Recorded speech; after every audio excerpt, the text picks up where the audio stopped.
تو بہرحال تیل کی قیمتوں کا سارا معاملہ آبنہ ہرمز سے جڑا ہے. بین الاقوامی سمندری گزرگاہ اس وقت کس کے کنٹرول میں ہے، یہ ایک پہیلی بنی ہوئی ہے. امریکی صدر کہتے ہیں کہ ہرمز پر ہمارا کنٹرول ہے، جبکہ ایران کہتا ہے کہ ایسا کچھ نہیں ہے. صدر ٹرمپ نے ایک بار پھر دھمکی دی ہے اور دعویٰ کیا ہے کہ ایران سے بات ہو رہی ہے اور یہ ایران کے پاس آخری موقع ہے. ویسے امریکی صدر ڈونلڈ ٹرمپ کی جانب سے ہمیشہ اس طرح کا ہم دیکھتے ہیں بیان آتا ہے آخری موقع، لیکن اس کے بعد ہم دیکھتے ہیں کہ سچویشن کبھی نارمل ہو جاتی ہے، کبھی بیک ٹو دا وہی ایک سچویشن ہمیں دکھ رہی ہوتی ہے. تو امید یہ ہے کہ تہران دانش مندی کا مظاہرہ کرے گا. یہ امید کون دکھا رہے ہیں؟ امریکی صدر ڈونلڈ ٹرمپ، اور ساتھ ساتھ دھمکی بھی انہوں نے دے دی ہے. ظاہر ہے Trump has to be Trump. انہوں نے کہہ دیا کہ تباہ کن کارروائی سے پہلے ایک آخری موقع میں دینا چاہتا ہوں. اور صدر ٹرمپ نے کہا ہے کہ معاملہ مثبت سمت میں آگے بڑھ رہا ہے. مذاکرات ایران کی درخواست پر ہم کر رہے ہیں. سعودی عرب، قطر، امارات اور دیگر ممالک نے بھی مذاکرات کو کہا ہے. اس بار ایران مذاکرات کی تردید نہیں کر رہا. امریکی صدر نے یہ بھی واضح کر دیا کہ ایران کو اپنے ہرمز سے گزرنے کی فیس نہیں لینے دوں گا. یعنی کہ امریکی صدر ڈونلڈ ٹرمپ ایک بڑا کانسٹنٹ ہے اپنے اس موقف پہ. اب لیٹس سی کہ اس میں ایران کا کیا موقف سامنے آ رہا ہے. ایران کی جانب سے یہ کہا گیا کہ ایران کشیدگی کو بڑھانا نہیں چاہتا. ایرانی صدر مسعود پزشکیان کا یہ بیان سامنے آیا جس میں انہوں نے کہا کہ ملکی مفادات کا پوری قوت کے ساتھ دفاع کریں گے. پھر ساتھ ہی ساتھ ترجمان ایرانی وزارت خارجہ کا رد عمل بھی سامنے آ گیا. انہوں نے واضح کیا کہ امریکہ سے کوئی بات چیت نہیں ہو رہی، کوئی وفد واشنگٹن سے تہران آ رہا ہے، نہ ہی کوئی وہاں جا رہا ہے. تو مذاکراتی ٹیم تہران میں ہی موجود ہے اور کہا کہ آبنہ ہرمز سے متعلق بھی مذاکرات میں امریکہ شریک نہیں. صرف عمان کے ساتھ ہماری بات چیت ہوئی ہے، کوئی نئے سالے سامنے نہیں آئے. علاقائی ممالک کشیدگی میں کمی کی کوشش کر رہے ہیں. تو یہ ہم نے آپ کو دونوں موقف بتا دیے. ایک امریکہ کا موقف ہے جس میں امریکی صدر ڈونلڈ ٹرمپ کہہ رہے ہیں کہ جی اگر ایسا نہ ہوا تو پھر مزید حملے ہو جائیں گے اور ایران بات چیت کے لیے تیار ہے. دوسری جانب ایران کی جانب سے یہ موقف ہے. اب امریکہ سے مذاکرات رویے میں تبدیلی کے بعد ہی ممکن ہے. ایرانی جنرل کی جانب سے یہ بھی کہا جا رہا ہے جنگ نہ کرنے کا واضح اعلان کیا جائے. میجر جنرل رضائی کی جانب سے کہا گیا ہے. بیسکلی اب یہ جو ایرانی موقف ہے نا، یہ ہم آپ لوگوں کو اس لیے بتا رہے ہیں کیونکہ ایک جانب امریکی صدر ڈونلڈ ٹرمپ کا موقف ہے. پھر ہم نے آپ کو بتایا کہ ایران نے مذاکرات کے حوالے سے کہ کسی ثالث کے حوالے سے انہوں نے بات کی ہے کہ ابھی تک کوئی بھی سچویشن ایسی نہیں کریٹ ہو رہی ہے جس سے مذاکرات کی طرف چیزیں بڑھیں. لیکن یہ جو بیان ہے نا ایرانی میجر جنرل کا، یہ بہت امپورٹنٹ ہے. انہوں نے یہ کہا ہے کہ ہرمز سے مداخلت بند کرنا ہوگی. یوکرین کے 3 علاقوں پر حملے کی تیاری تھی، یہ بھی انہوں نے کہہ دیا ہے. اور غلطی کے دعوے پر انہوں نے کہا ہے کہ اس پر جواب پر کارروائی روک کر تحقیقات کر دی. یوکرین کو حملے کی قیمت ہر صورت ادا کرنا ہوگی. میجر جنرل رضائی کی جانب سے یہ بھی بڑی اہم گفتگو کی گئی ہے. تو لیٹس سی کہ سچویشن کس جانب پر آگے بڑھتی ہے. پھر ساتھ ہی ساتھ ایک اور بڑی خبر آپ کو دیتی ہیں. کویت میں زوردار دھماکوں کی اطلاعات موصول ہوئی ہیں. دھماکوں کی آوازیں عراق کے صوبے بصرہ میں بھی سنی گئی ہیں اور دھماکے کے بعد اسی طرح آگ بھڑک اٹھی، جس کی تحقیقات اب جاری ہیں. یہ کچھ مناظر بھی ہیں جو کہ آپ سما کی سکرینز پر دیکھ بھی سکتے ہیں. کویت میں زوردار دھماکوں کی اطلاعات موصول ہوئی ہیں اور ساتھ ہی ساتھ دھماکوں کی آوازیں عراق کے صوبہ بصرہ میں بھی سنی گئی ہیں. تو سچویشن کچھ یوں ہے کہ خطہ جو ہے وہ اسی طرح کی جو ہے نا وہ ہیجان کی کیفیت کا شکار ہے.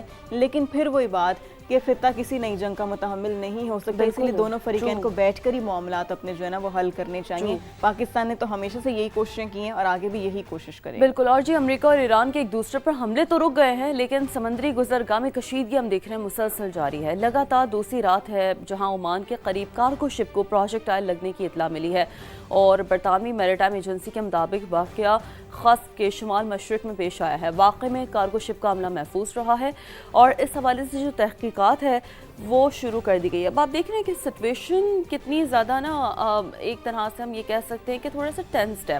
اب بہت ساری ایک مکس سچویشن ہے جس میں بات کرنے کے لیے ہمارے ساتھ موجود ہیں تجزیہ کار عبداللہ حمید گل صاحب. عبداللہ صاحب ویری گڈ مارننگ اور بہت شکریہ آپ نے صبح سویرے سما کو وقت دیا خبر وہی انداز میں کے پروگرام میں. سر کہیے گا ایک جانب تو امریکہ کہتا ہے کہ بات ہو رہی ہے، ایران کہتا ہے ایسا کچھ نہیں ہے اور دونوں اپنے ہرمز پر اپنے اپنے کنٹرول کے بھی دعوے کر رہے ہیں. یہ جو معاملات ہیں عبداللہ صاحب تھوڑا ہمیں سمجھائیے کہ پھر یہ آخر کس جانب جا رہے ہیں؟ بسم اللہ الرحمن الرحیم. صبح بخیر. بہت بہت شکریہ آپ نے مجھے مدعو کیا. دیکھیں جہاں تک تعلق ہے یہ ایک اچھی خبر ہے. سب سے بڑی بات یہ ہے کہ مذاکرات کا مطلب کیا ہے. مذاکرات کا مطلب یہی ہے کہ جو اسلام آباد ڈائلاگ ہے اس کی بنیاد ہوگی، اور کیونکہ ایک ڈاکومنٹ اتنے عرصے میں طے کیا گیا، اس کی شکیں طے کی گئیں، کیا ان شکوں سے ہٹ کے کوئی نئی شکیں آنے والی ہیں؟ تو ہاں، اس میں چھوٹی موٹی رد و بدل ضرور ہوگی. جیسے جب تک کہ پہلے عمران نے بات کی تھی کہ $300 بلین ان کا ایک نقصان ہوا ہے جس کو ظاہر ہے امریکہ اس کا ادا کرے گا، اور اب وہ شاید بڑھ جائے گا، 400 بلین ہو جائے گا، کیونکہ اس کے بعد جنگ میں بہت زیادہ مزید نقصان ہوا، سول انفراسٹرکچر کو تباہ کیا گیا، برباد کیا گیا، وغیرہ وغیرہ.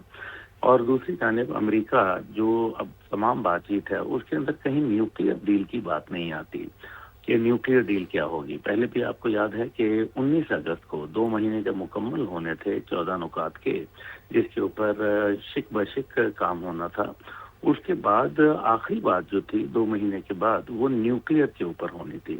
تو ایران نے تب بھی اپنی نیگوسیشنز کے ذریعے اپنی شرائط کو منوایا تھا. ایران نیوکلیئر جو ہے وہ نہیں بنانا چاہتا تھا. ایران کا ہیوی واٹر اس ٹائم پہ عمان میں موجود ہے. ان کا تقریباً 12 ٹن فسائی مٹیریل جو لیس انریچڈ یورینیم ہے وہ روس کے اندر موجود ہے. اب اس ساری صورتحال کو اگر سامنے رکھا جائے تو اس ٹائم پہ جو ابھی حالات بنے ہیں اس کی ایک بنیادی جو اس سارے میں ٹرننگ پوائنٹ آیا وہ شہزادہ محمد بن سلمان کا ٹیلی فون کال جو رابطہ تھا صدر ٹرمپ کے ساتھ، وہ تھا جس میں شہزادہ سلمان کی جانب سے کہا گیا کہ اگر آپ نے حملے کیے ایران کے اوپر تو پھر اس سے علاقے میں کشیدگی پھیل جائے گی اور جس کا براہ راست نقصان GCC ممالک کو ہوگا. اس لیے آپ اس قسم کے حملے کرنے سے گریز کریں.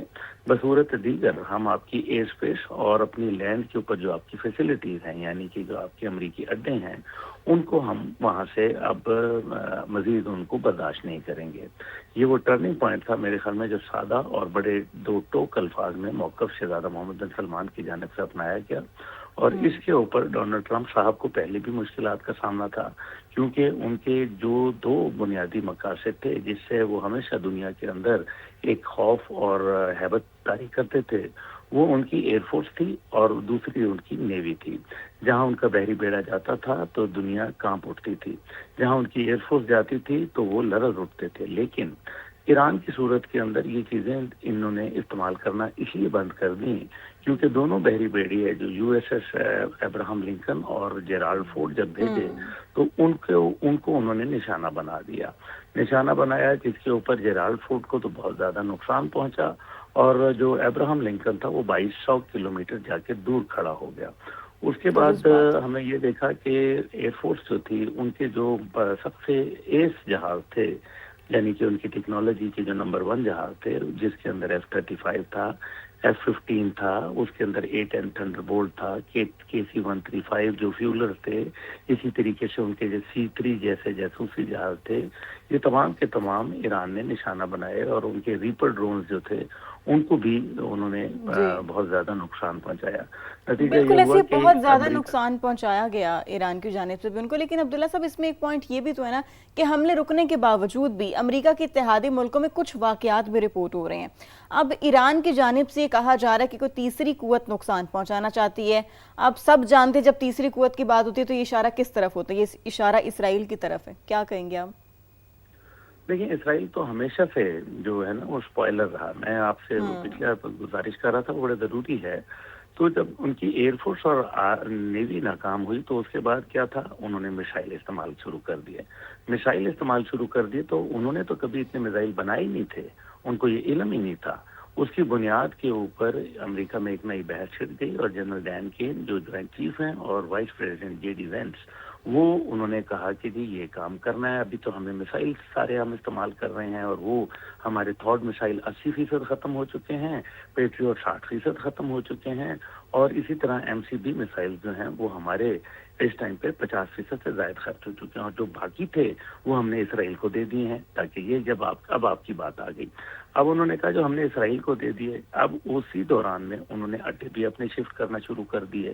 اور اب دیکھیں جو عراق کے اندر ان کا ارگل بیس ہے اس کو انہوں نے ستمبر میں خالی کرنا ہے. تو کہا یہ جا رہا ہے کہ یہ روٹین میٹر ہے. روٹین میٹر نہیں ہے کیونکہ ماضی کے اندر اس کے اندر توسیع ہوتی رہی ہر بات, لیکن اس سال یہ توسیع نہیں ہو رہی. اور دوسری جانب ہم نے دیکھا کہ عراق بہت زیادہ اس کے وزیر اعظم ایکٹیو نظر آئے, اور یہ بھی باتیں آ رہی ہیں کہ کویت کو انہوں نے اپنا واپس جو ایک ان کا پہلے صوبہ تھا وہ کلیم کرتے ہیں کیونکہ کویت بھی ہمارا ہے.